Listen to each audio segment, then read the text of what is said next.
estamos celebrando o 317 cumpleanos de Martín Sarmiento. Con vosotros es Luisma, que é o Concelleiro de Cultura de Vilafranca.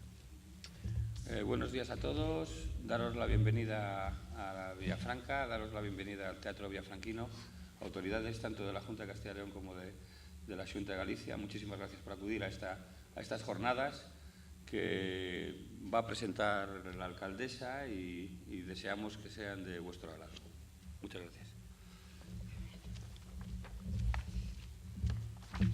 Bueno, buenos días, bienvenidos a todos y todas. Soy catedrático de la Universidad de Vigo, a los profesores y alumnos de los diferentes centros escolares de la Villa y del Bierzo, que hoy estamos todos aquí. El Bierzo, y particularmente Villafranca, tenemos mucho en común con nuestros vecinos de Galicia: las costumbres, las tradiciones, el paisaje, las construcciones y sobre todo el lenguaje.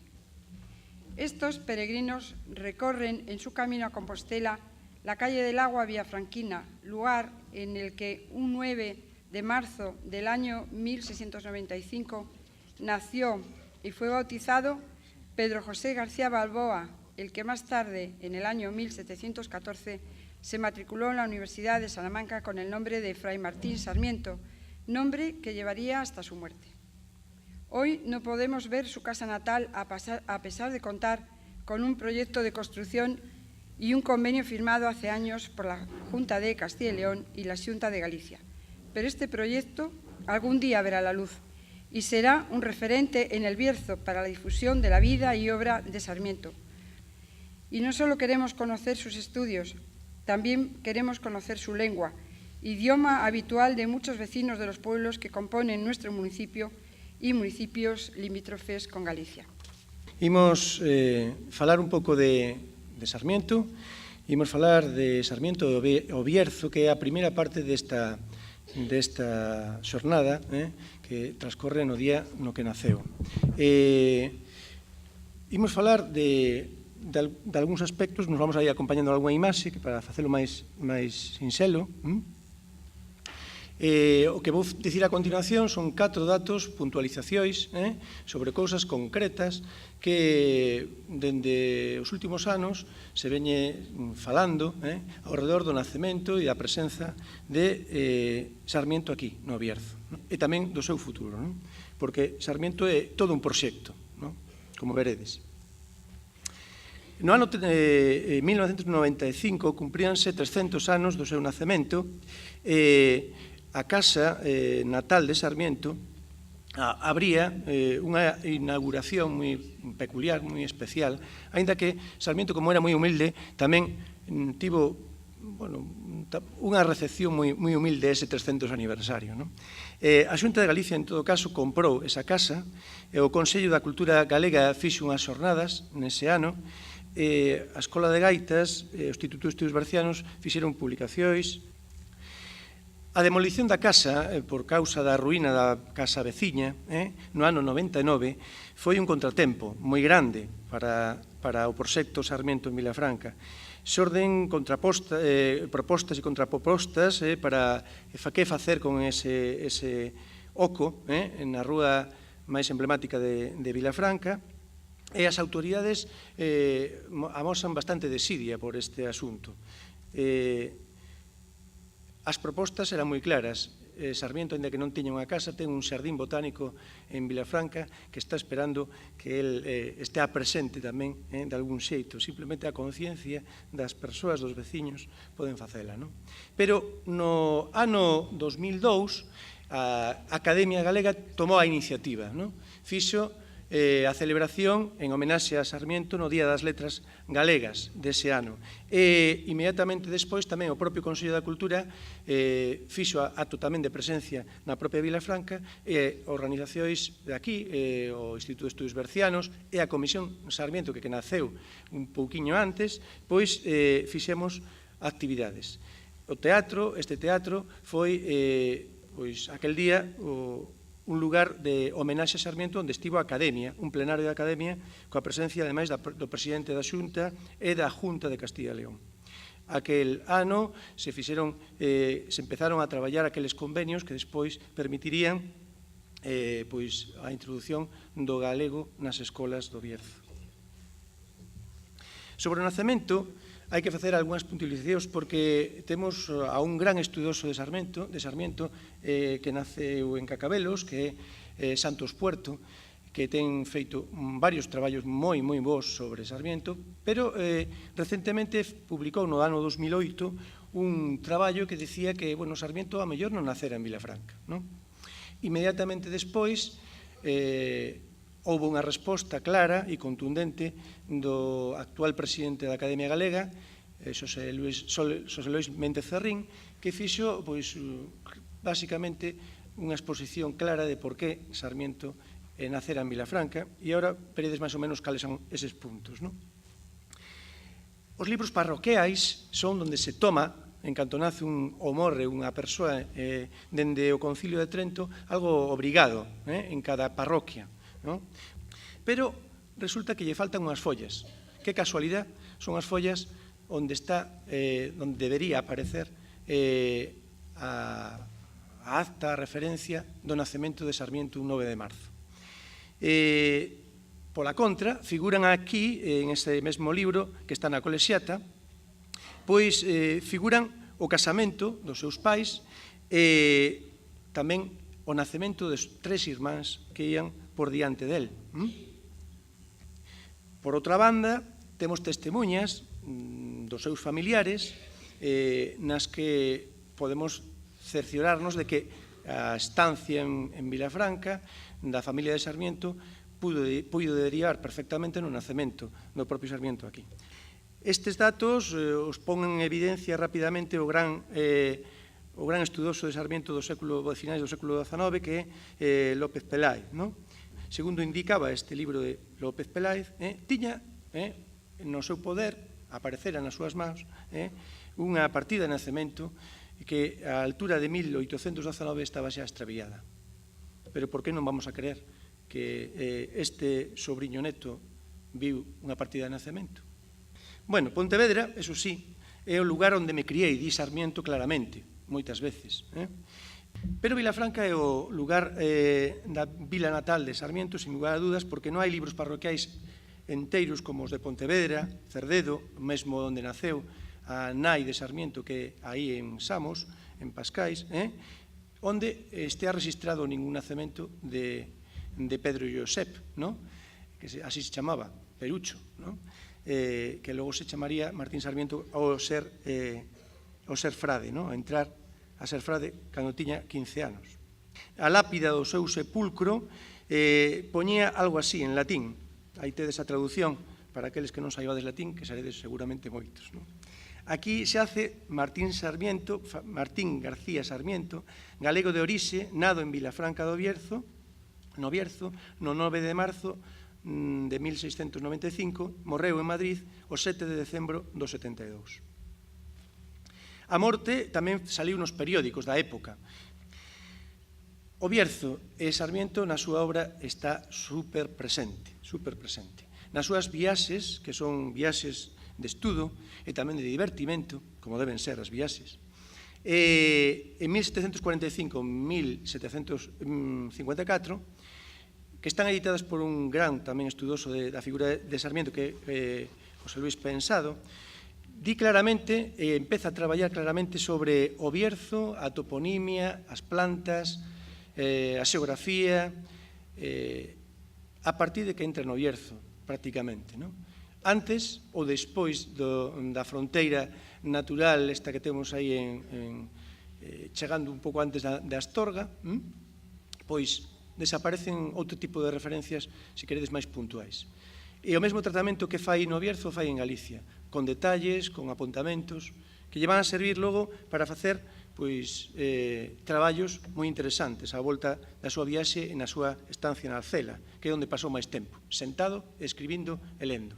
Fai referencia á súa estancia en Peñalba, fai un dibuixo, un croquis incluso, porque lle gustaba a toponimia moito e a xeografía, e comenta inmediatamente que registrou o becerro, o sea, o códice, os libros antigos que había nese mosteiro, e di que casi todos están escritos en lingua vulgar, no gallego, di aí, no galego, do século XIII. Eso quería dicir que Sarmiento sabía perfectamente que estaba en territorio da súa fala nai. Se dedica a facer un traballo científico e riguroso para buscar o futuro dos traballos que se podan facer ao redor de Galicia, da súa terra. Bueno, pois Sarmiento, que a estes estudiosos lles chama aletófilos, amigos da verdade, pois se pon a estudiar Galicia, pero no mesmo sentido aos territorios veciños de Asturias e León. O sea, ten moi presente que a mesma cultura a que se ten dado neste territorio. Por lo tanto, Sarmiento é consciente do que ten que estudar, de canto territorio hai que abarcar e canto non. O Bierzo tamén estaba na cela con curiosidades. Había duques criados. Bueno, o duque de Medina Sidonia aínda non era marqués de Vilafranca. O seguinte, despois de morrer el, e de morrer tamén Sarmiento, será marqués de Villafranca. Pero se hai unha relación con a nobreza que está vencellada a estas terras. De feito, ele é o que organiza unha das grandes copias que temos, e o arquivo máis interesante que hai de Sarmiento está nas mans dos duques actuais de Medina Sidonia. Tamén hai criados, non só se relaciona con persoas da nobreza. E hai unha criada que é natural de Vilafranca, que tiña problemas reumáticos e que foi tratada coa carqueixa, que ele recollera a tomar a nota dela, e aí temos un tratado que fixéronse copias, moitísimas copias estando en vida el. Incluso sabemos que convivían con el varios frades que eran de orixe berciana. Para rematar estas miñas palabras, simplemente decir que o Bierzo está na procura da súa identidade, é unha conquista que se fai día a día, e Sarmiento é un referente clarísimo desa identidade. Axúdanos, como sabio que era, a discernir claramente que é ser berciano. Nos centros escolares o estades descubrindo día a día. É un deber dos ensinantes da administración otorgarvos o dereito, precisamente, a facer novo, natural, ese resurdimento do galego no Bierzo. El dicía sempre, aude sapere, que é algo así como atrévete a saber, non? E vos, as 1000 familias de galegos bercianos, porque escolleron o galego como voluntario nos centros escolares, moitos de vos estades aquí, algúns de vos estades aquí, pois esas familias xa saben que hai que atreverse a saber, porque é bo para o noso futuro, é bo para saber, para ser persoas máis ricas, non? Pois moi ben, vou pasar a voz a Anxo Angueira, que ten unha voz preciosa, e veredes como vos fala moi ben tamén da faceta de Sarmiento e Morales, que son dúas persoas que teñen unha íntima relación co Bierzo. Particulares, ou dúas das particulares paixóns que teño. Unha é a literatura e outra é o Bierzo. Esta terra na que agora xa, non sei como chamades vos, cerdeiras, as cerdeiras ou as cereixeiras, na que as cerdeiras xa están en flor. Na miña terra ainda lles falta un pouco. Ben, Antonio Fernández Morales é un autor de Cacabelos, foi criado en Cacabelos e ali está enterrado. Foi un militar de ideas liberais e progresistas. É un escritor berciano que levou o Bierzo ao seu poemario publicado antes co de Rosalía de Castro, Ensaios poéticos en dialecto berciano. Nas historias da literatura galega prácticamente Fernández Morales non existe, pero é un autor extraordinariamente relevante. Por qué? Porque é un autor que escribiu fora de Galicia e escribiu antes que Rosalía de Castro, en 1861. Fernández Morales é un autor que lles fai ver aos bercianos que teñen unha lingua e unha cultura propias, distintas, e que nos fai ver aos galegos que non só o galego está en Galicia, e que temos que estar ao voso lado, á vosa beira.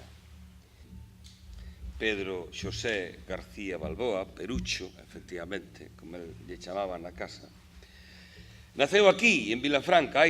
Sempre hai tonterías, parvadas de xente que naceu, non sei, en Pontevedra, non sei. Non, naceu aquí, claro que naceu. en Vilafranca. Era vilafranquino, como este maravilloso teatro que tendes aquí. E naceu tal día como hoxe de 1695. É un home do tempo de Voltaire, do que sempre imos falar como o gran ilustrado francés. Pois sí, Sarmiento é tan ilustrado como a Voltaire, é do seu tempo, é o gran ilustrado vilafranquino, berciano, galego ou español. Ese é Fray Martín Sarmiento. É un home, xo explicou tamén mellor que a min Héctor Silveiro, dunha extraordinaria importancia. Pero dáselle moita importancia como filólogo, como investigador, como pensador, como defensor dos dereitos dos nenos na escola, como defensor dos dereitos das mulleres no século XVIII, pero pouca importancia se lle dá como escritor. E ele escribiu unha obra extraordinaria que se chama O coloquio dos 24 galegos rústicos ou as 1200 coplas. A miña teoría, a miña tese, que esta obra, xa tamén o dixo un pouco aquí o meu amigo Héctor, é que esta obra foi fundamental na historia da literatura galega, porque a partir dela viñeron todos. Veu Fernández Morales, veu Pintos, veu Rosalía de Castro, viñeron todos. É a primeira obra do noso rexurdimento. Escrita a mediados do XVIII, sí, pero todos os autores que escribiron leron esa obra, que escribiron despois, leron esa obra e se viron influenciados por ela. Vou referirme só a uns aspectos. A paisaxe. A paisaxe. Fernández Morales é un autor que ten unha terra. Hai poucos escritores que teñan terra. Na historia da literatura galega hai moitos que sí. Machado na española tamén ten terra. Castela ten o seu poeta, que é Machado. E Machado ten a súa terra, que é Castela. En Galicia iso dáse moito. E dáse xa desde a Idade Media. Martín Codas ten un sitio que é Vigo. E Vigo ten un poeta que é Martín Codas. Depois veu Pondal, a terra de Bergantiños alá na Costa da Morte. É a súa terra. E Pondal é daquela terra. Rosalía de Castro é a terra de Iria.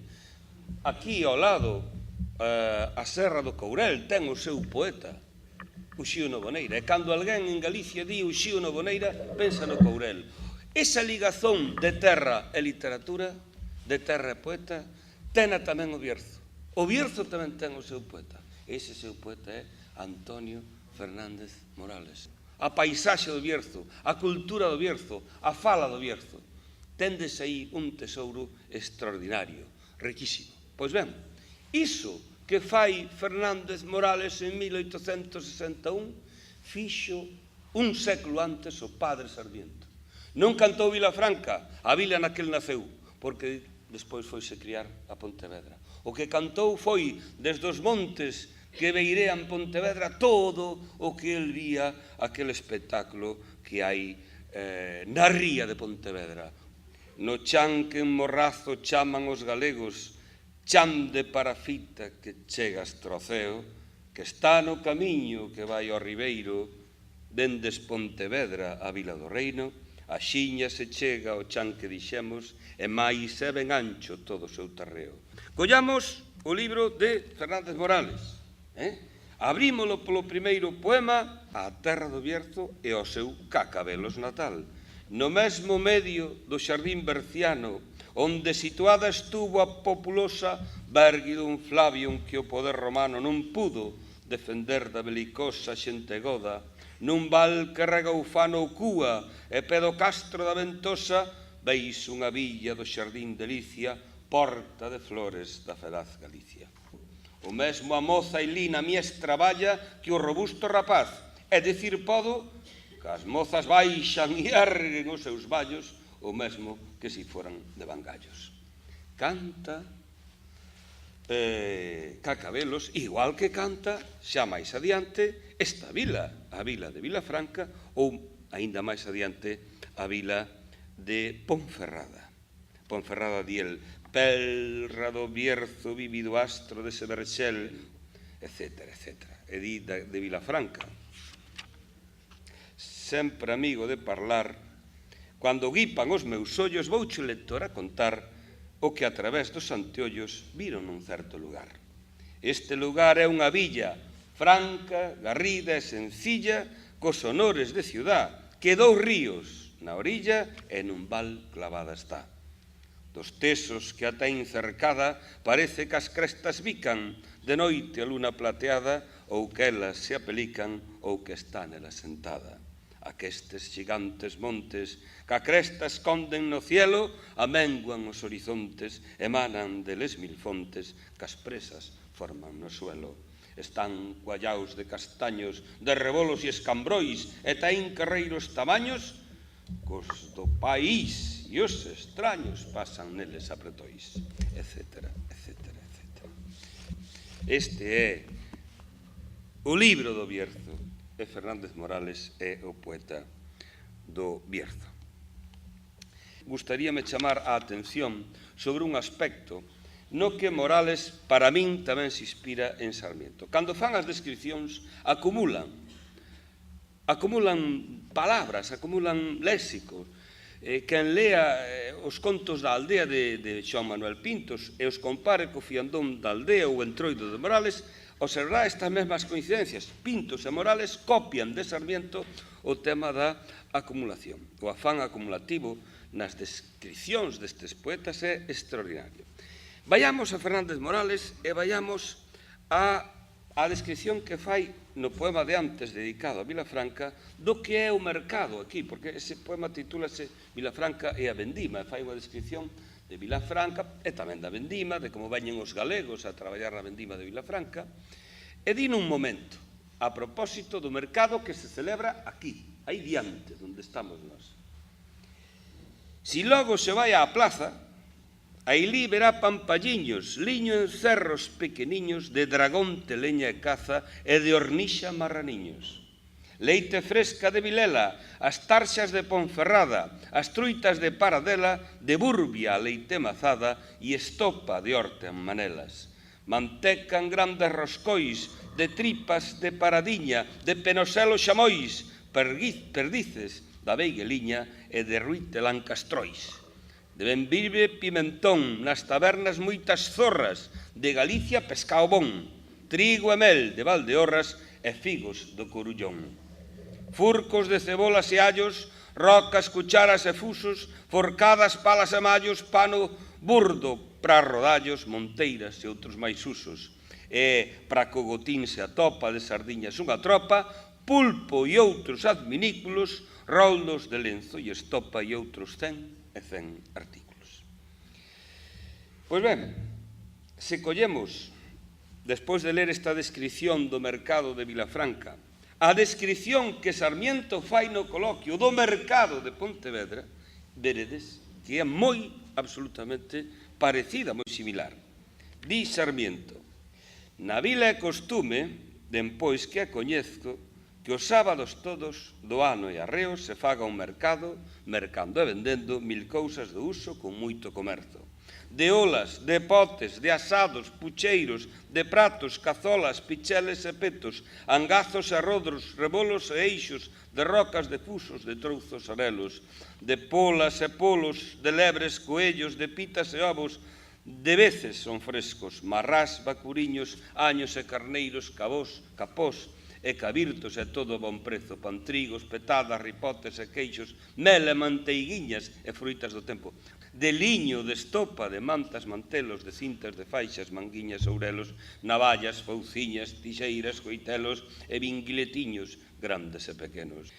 Hai outro aspecto idéntico entre que une a Sarmiento con Morales, os dous autores bercianos, é o tratamento costumista bactiniano de incorporar o inferior corporal e material. Quen lea o retrato que fai Morales do antroido berciano queda extasiado de ver a xente envolta nos rebullois de faragullas, flemas, vómitos, bufos, berros, rezos de lataíñas, é extraordinario. E quen lea, sempre con espírito crítico, porque Morales, o realismo de Morales é crítico contra o poder establecido, neste caso rise moito dos que celebran o entroido con como me chama isto que se pon así, antifaces destes e tal, e todos vestidos así de señoritos, rise moito. El gustalle o antroido do pobo, que todo o mundo se enfariña, todo o mundo se tira auga, se tiran ovos, se tira de todo.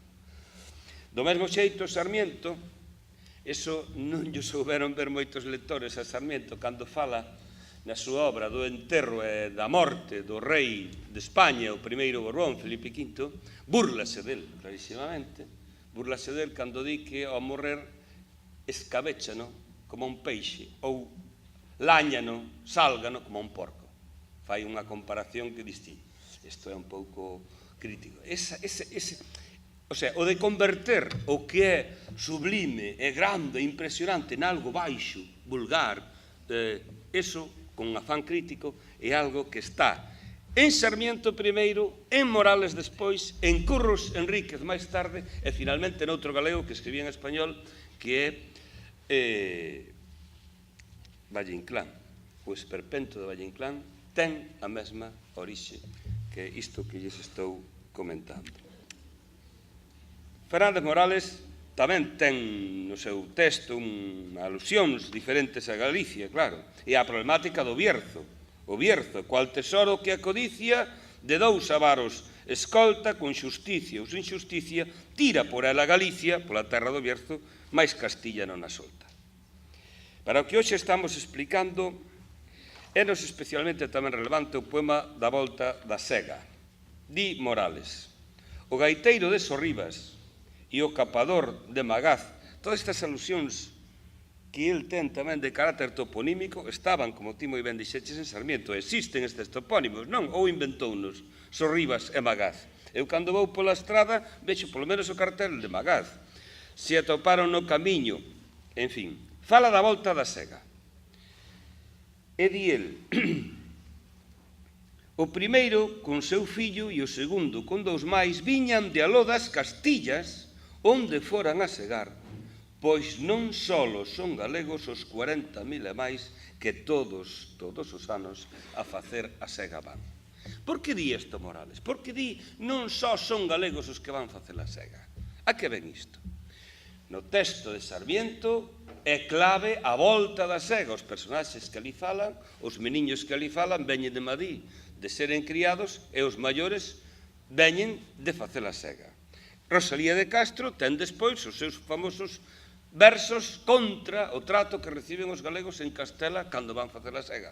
Pero antes que Rosalía de Castro xa estaba Fernández Morales, un autor berciano, falando do mesmo tema, e dicindo non só son galegos os que van a facer a sega. Por lo tanto, había bercianos que tamén ían en compañía dos galegos faceren a sega, porque tamén eran de cultura galega e de fala galega. E aquí con eles iba o gaiteiro de Sorribas. É dicir, un personaxe emblemático que hoxe temos por típico galego gaiteiro. Non, aquí en Vilafranca ainda hoxe creo que existe unha escola de gaitas. Aquí tamén hai gaiteiros no Bierzo. A obra en galego de Fernández Morales coa figura de Sarmiento, que é o pai da literatura galega contemporánea. Dice que é o pai da filoloxía, sí, é o pai da filoloxía, moi ben. É o pai da ortografía, sí, é o pai da ortografía, pero tamén é Sarmiento o que naceu tal día como hoxe aquí hai xa moitos anos, o pai da literatura galega contemporánea. E como pai da literatura galega contemporánea, outro berciano, nado aquí posteriormente, seguiu na súa liña escribindo na lingua do Bierzo. As contribucións feitas por esta obra, os ensaios poéticos en dialecto berciano de Morales, a historia do Bierzo e a historia da literatura galega son absolutamente senlleiras e totalmente insustituíveis. Os valores literarios e léxicos da obra non teñen comparación, non hai nada comparable en Galicia ao feito por Fernández Morales. As referencias etnográficas que ela contén posúen hoxe un valor incalculable que todos os bercianos debería, desde o meu punto de vista, valorar e apreciar. Pero, e aquí é onde Morales foi máis incomprendido, algunhas das páxinas literarias deste autor, e agora de citar, a min veñen as dedicadas á caza maior, á caza do xabarín e do oso, feita desde aquí, desde Vilafranca, polo Burbia arriba, son xa parte imborrable, eternamente, mentres o mundo sexa mundo, do que é. E mentres alguén saiba falar e ler na nosa lingua, o que será a historia de Galicia. Esas páxinas de Fernández Morales e as de Sarmiento brillarán, efectivamente. Mentres o mundo sexa mundo e haxa alguén que saiba ler no idioma da patria humilde, como chamaba un veciño daqui, o Xío Novoneira, un veciño daqui dos Montes do Courel. Mentres alguén saiba ler no idioma da patria humilde, no idioma do Bierzo e no idioma de Galicia. Moitísimas grazas e gozade, disfrutade deste día dedicado a Sarmiento.